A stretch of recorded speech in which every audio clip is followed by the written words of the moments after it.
Hi everyone, this is Arul from Joe's IAS Academy. இந்த video நம்ம என்ன பார்க்க போறோம் அப்படின்னா 1 minute 1 formula அப்படிங்கிற ஒரு சின்ன கான்செப்ட்ல நம்ம சிவில் ஃபார்முலாஸா 1 மினிட்ல எப்படி ஞாபகம் வைக்கலாம் அப்படிங்கிற கான்செப்ட் தான் பார்க்க போறோம். இன்னைக்கு 1 minute formula என்ன பார்க்க போறோம் அப்படின்னா ஸ்ட்ரெயின். என்னது ஸ்ட்ரெயின் பார்க்க போறோம். ஸ்ட்ரெயின் அப்படின்னா எப்சிலான் அப்படின்னு டினோட் பண்ணுவாங்க. ஆர் ஈன்னு சொல்லலாம். எப்சிலான் ஆர் ஈன்னு டினோட் பண்ணுவாங்க. ஃபார்முலா என்னன்னா del L divided by L. del L divided by L. இதுக்கு யூனிட் என்ன அப்படின்னா யூனிட்டே கிடையாது. நான் மேலே லென்த் கீழே லென்த் அதனால் அடிச்சதுனால யூனிட் கிடையாது. கிளியரா?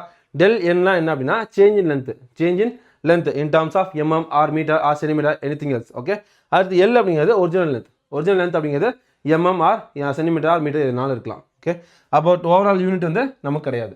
இன்னொரு டைம் சொல்லலாமா? இந்த என்ன ஃபார்முலா பார்க்க போகிறோம்? ஸ்ட்ரெயின் எப்சிலான் டினோட் பண்ணுவாங்க, ஈன் டினோட் பண்ணுவாங்க. ஃபார்முலா என்ன? del L divided by L.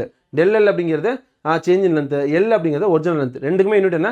MMR centimetre or metre இருக்கலாம். அப்போ மேலே இங்கே யூனிட் சேமாக இருக்கிறதுனால ரெண்டுமே அடி ஆயிரும். யூனிட் வந்து ஸ்ட்ரெயினுக்கு வந்து கிடையாது. கண்டிப்பாக அந்த வீடியோ யூஸ் பண்ண நம்புறேன். லைக் பண்ணுங்கள், ஷேர் பண்ணுங்கள், சப்ஸ்கிரைப் பண்ணுங்கள். எந்த அளவுக்கு யூஸ் பண்ணி கமெண்ட்ல மென்ஷன் பண்ணுங்கள். ஆல் தி பெஸ்ட் பா. தேங்க்யூ.